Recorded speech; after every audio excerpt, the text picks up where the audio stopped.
Hai Sobat SG, terima kasih kalian sudah klik video ini dan selamat datang di YouTube channel Bimbel SG. Hari ini balik lagi bersama saya Kayova. Nah, kali ini kita akan bahas materi termokimia. Nah, teman-teman jangan di skip ya videonya karena di akhir video nanti akan ada latihan soal UTBK. Jadi pastiin kalian tonton terus dan simak terus sampai videonya selesai. Nah, teman-teman, kali ini kita akan bahas tentang termokimia bersama-sama saya Kayova ya. Nah, langsung aja kita mulai ya.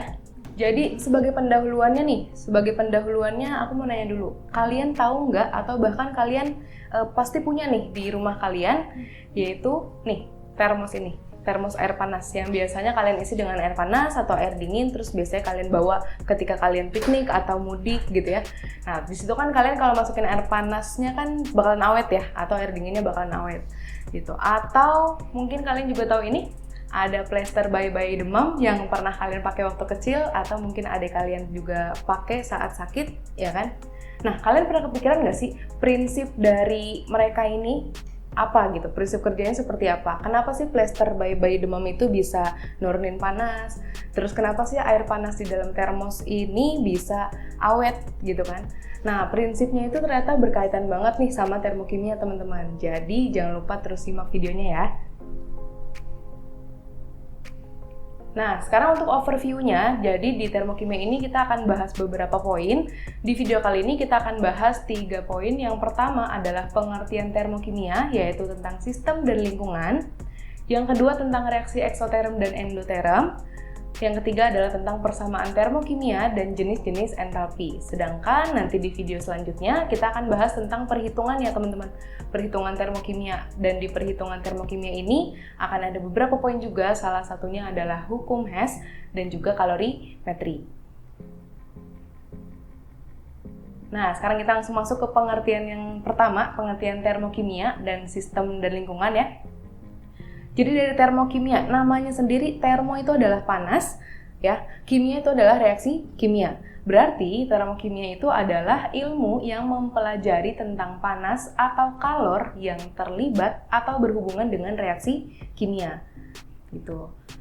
Lanjut, kita masuk ke sistem dan lingkungan. Jadi di sini aku akan jelasin apa sih perbedaan sistem dan lingkungan gitu ya. Sistem itu, teman-teman, adalah segala sesuatu yang menjadi pusat perhatian atau segala sesuatu yang sedang kita amati, gitu ya. Sementara kalau lingkungan itu adalah segala sesuatu yang berada di luar sistem. Oke, untuk contoh paling sederhananya adalah ketika kalian bikin teh hangat pagi-pagi, ya kan? Teh hangat di dalam gelasnya itu atau dalam cangkirnya itu adalah sistemnya, teman-teman. Ya, ada sistemnya, kemudian gelasnya sebagai batas antara sistem dan lingkungan, dan segala sesuatu yang ada di luar gelas, itu adalah lingkungannya, termasuk tangan kita, gitu. Ya, termasuk tangan kita. Jadi kalau tangan kita megang cangkirnya, terus kerasa panas, oh berarti itu ada panasnya tuh keluar dari si sistem, gitu kan. Nah, terus sistem dan lingkungan ini nanti akan saling bertukar nih, atau saling bertransfer. Nah, bertukar dan bertransfer apa sih gitu kan? Mereka itu akan bertransfer yang namanya energi gitu. Dan energi yang terlibat dari sistem ke lingkungan atau sebaliknya itu nanti disebut dengan entalpi atau lambangnya adalah H besar. Gitu.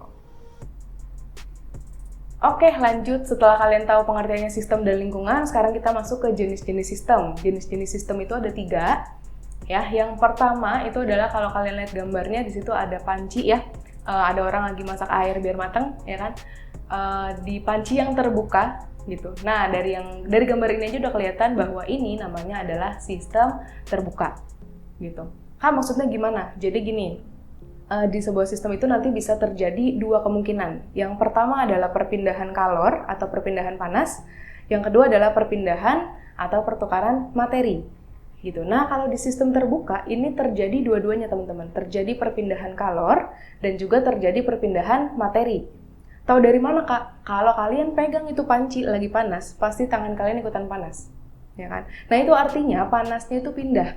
Panasnya itu pindah dari si sistem di dalam ke tangan kalian. Berarti itu terjadi perpindahan kalor atau perpindahan panas.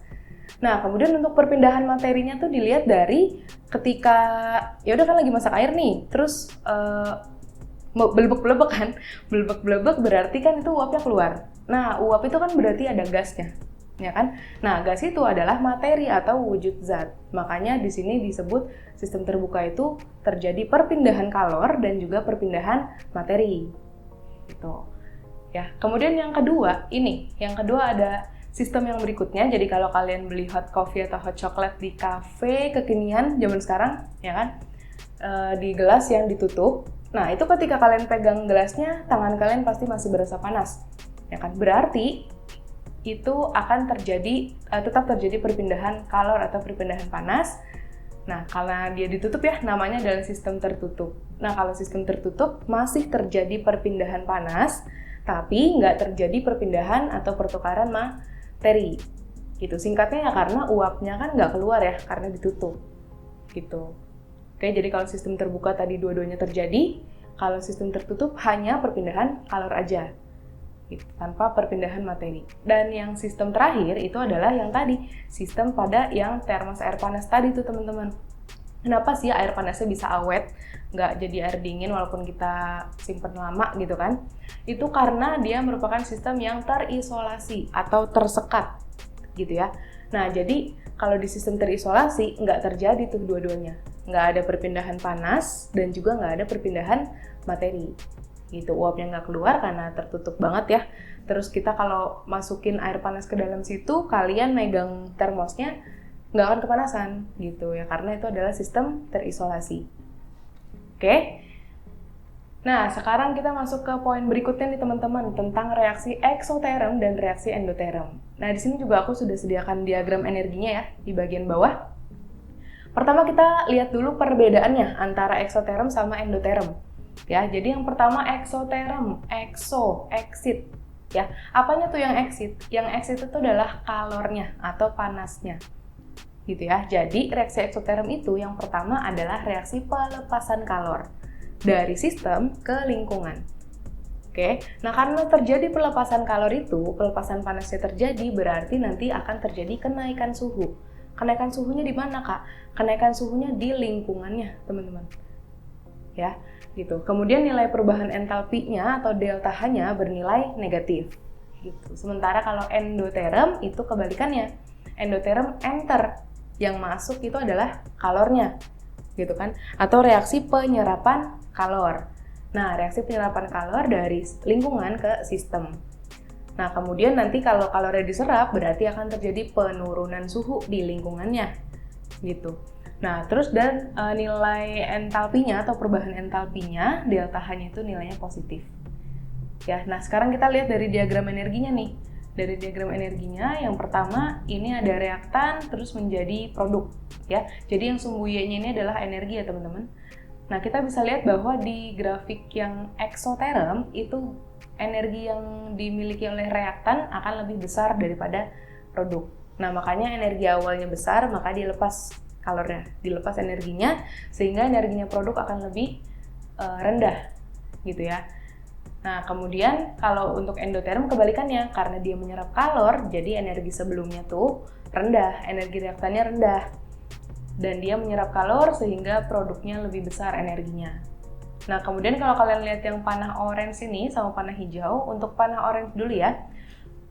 Panah orange ini adalah energi aktivasi, teman-teman namanya. Ya, energi aktivasi. Energi aktivasi itu apa sih? Energi untuk aktivasi itu kan mengaktifkan ya, atau menjalankan. Jadi energi minimum yang dimiliki untuk berjalannya suatu reaksi. Sementara kalau yang warna hijau itu adalah delta H-nya. Gitu. Jadi kalau kalian lihat delta H-nya atau perubahan entalpinya, tinggal lihat dari reaktan dan produknya aja. Kenapa yang eksoterm bisa negatif? Karena ya entalpi produknya lebih rendah daripada entalpi reaktan. Gitu. Karena rumus delta H sendiri adalah entalpinya produk dikurang entalpinya reaktan. Gitu, teman-teman. Nah, selanjutnya kita akan lihat contoh reaksinya nih dari reaksi eksoterm dan reaksi endoterm ya. Jadi yang pertama untuk reaksi eksoterm contohnya adalah reaksi pembakaran, teman-teman.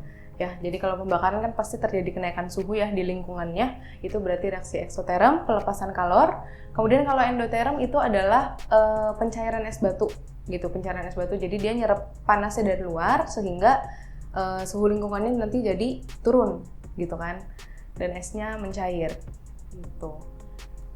Nah, selanjutnya kita masuk ke persamaan termokimia. Jadi persamaan termokimia ini pasti kalian udah nggak asing ya, dari kelas 10 udah ketemu sama reaksi kimia terus kan. Nah, jadi bedanya apa sih sama yang kelas 10 kemarin? Jadi persamaan termokimia itu adalah persamaan reaksi kimia yang meliputi wujud zat, jumlah zat, dan kalor yang terlibat atau energi yang terlibat di dalam reaksi tersebut. Jadi wujud zatnya dikasih tahu, gas, padat, liquid atau aqueous gitu atau larutan. Ya, terus jumlah zatnya dari molnya, ya molnya dikasih tahu molnya berapa dan kalornya berapa gitu. Contohnya adalah ini, ada C tambah O2, terus ada lambang S, lambang G, ya, terus menjadi CO2, ada G-nya juga, ada delta H-nya sekian kilojoule gitu. Nah, cara bacanya kayak gimana sih? Jadi cara bacanya adalah 1 mol padatan karbon bereaksi dengan 1 mol gas oksigen menghasilkan 1 mol gas karbon dioksida gitu. Dan reaksi ini melepaskan kalor sebesar 313,5 kJ. Kenapa melepaskan? Karena tadi delta H-nya negatif. Berarti dia reaksinya adalah eksoteram. Gitu. Nah, lanjut lagi sekarang kita ke jenis-jenis entalpi. Jadi jenis-jenis entalpi yang pertama itu adalah entalpi pembentukan standar atau delta HF. Apa sih delta HF itu? Adalah energi yang terlibat dalam reaksi pembentukan 1 mol senyawa dari unsur-unsur penyusunnya. Ya, dalam keadaan standar. Gitu.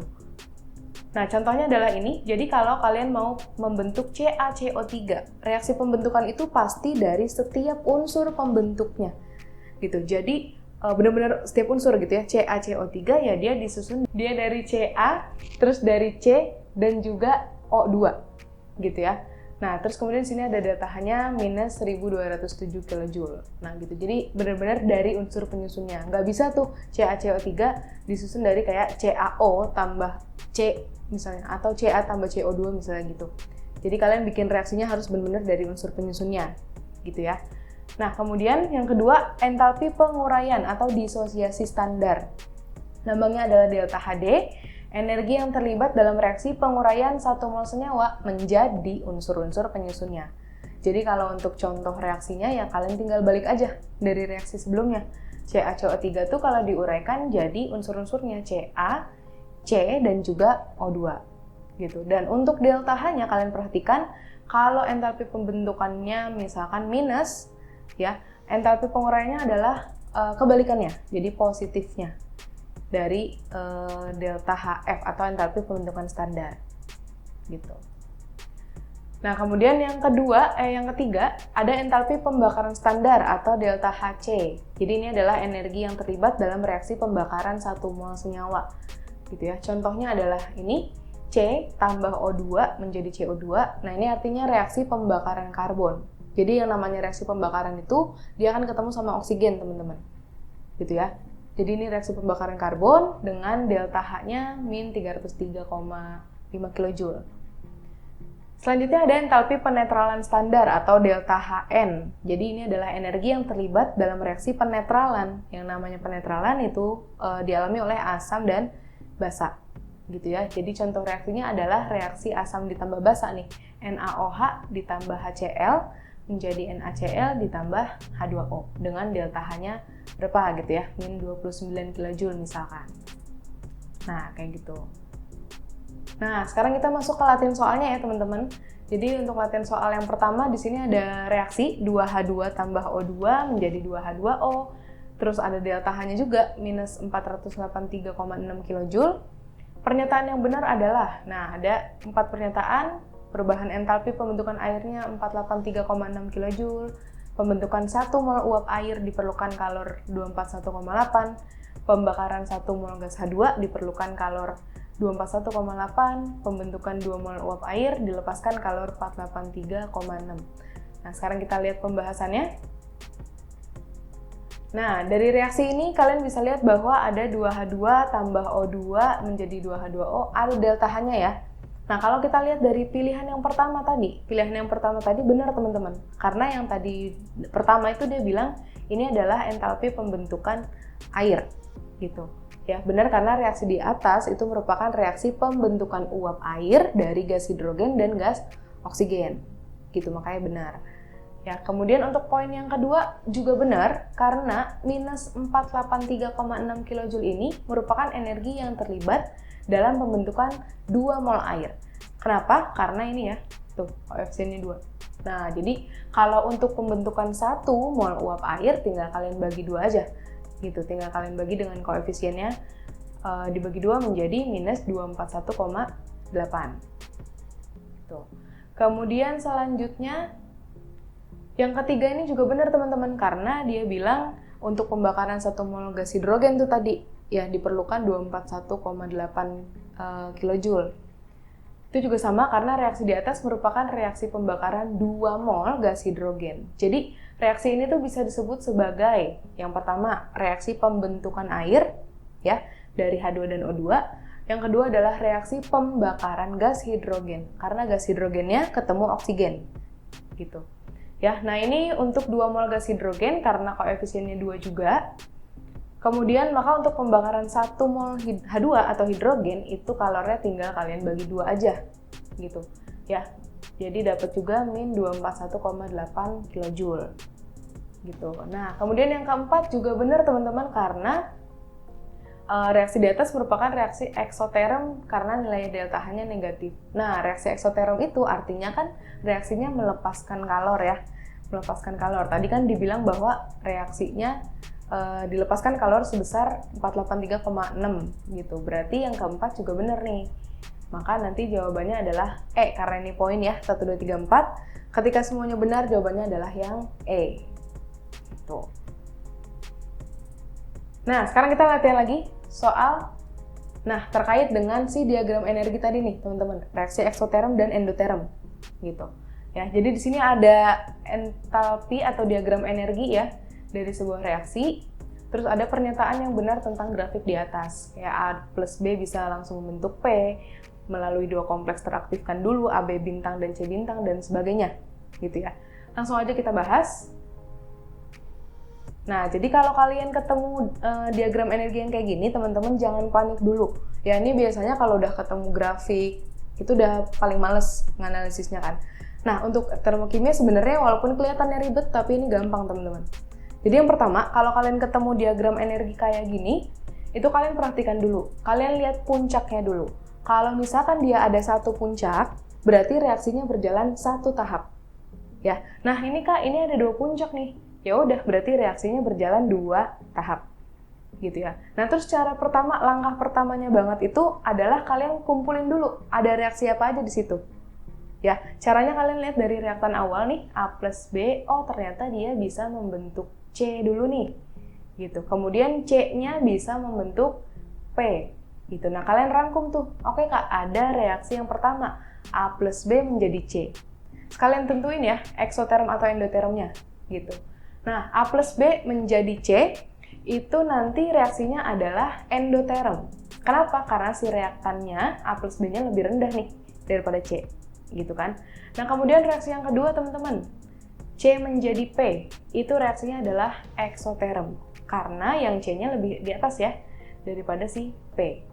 Kemudian kalau kalian rangkum dari reaktan awal sampai produk akhir, yaitu A plus B menjadi P, gitu kan, itu adalah reaksi endoterm juga, karena A plus B-nya di bawah, P-nya di atas. Gitu. Nah, habis itu kalau udah tahu reaksinya apa aja, baru kalian lihat lagi soalnya. Oh, yang diminta pernyataan yang benar nih, ya kan? Nah, terus ini, AB bintang dan C bintang yang di atas, itu namanya adalah kompleks teraktivasi atau kompleks teraktifkan, itu sama aja. Ya, gitu. Jadi kompleks teraktivasi itu kayak senyawa antara gitulah, yang terbentuk sebelum produk akhirnya benar-benar jadi, gitu. Ya. Nah, kemudian kita lihat dari yang A ya, A plus B bisa langsung membentuk P, ini udah ketahuan banget salah, teman-teman. Ya kan? Kenapa? Karena ya tadi reaksinya aja 2 tahap kan, harus jadi C dulu, baru C-nya jadi P. Gitu. Kemudian yang B, A plus B membentuk P melalui 2 kompleks teraktifkan, yaitu AB bintang dan C bintang. Nah, ini bener nih. Ya kan? Karena kompleks teraktivasinya ada 2, yaitu AB bintang dan C bintang. Gitu. Nah, selanjutnya untuk opsi yang berikutnya nih, opsi yang C, kita lihat kenapa salah gitu kan. reaksi A plus B menjadi P melepaskan energi sebesar E dikurang F. Ini udah langsung salah di bagian melepaskannya teman-teman. Karena A plus B menjadi P tadi kan reaksinya endoterm. Kalau endoterm bukan melepaskan energi tapi menyerap energi gitu ya. Kemudian untuk yang D juga salahnya sama di melepaskan. Kemudian untuk yang E, A plus B menjadi C adalah reaksi eksoterm. Ini juga salah karena A plus B menjadi C tadi kita tahu sendiri dia adalah reaksi endoterm. Nah, gitu. Oke. Jadi jawaban yang tepat itu adalah yang B. Itu dia tadi pembahasan tentang jenis-jenis entalpi, terus pengertian reaksi eksoterm dan endoterm, sama pengertian termokimianya sendiri ya teman-teman. Nah, di next video akan ada pembahasan tentang perhitungan termokimianya nih teman-teman. Rumus-rumusnya nih kita akan bahas ya. Jadi, sampai jumpa di next video. Dah!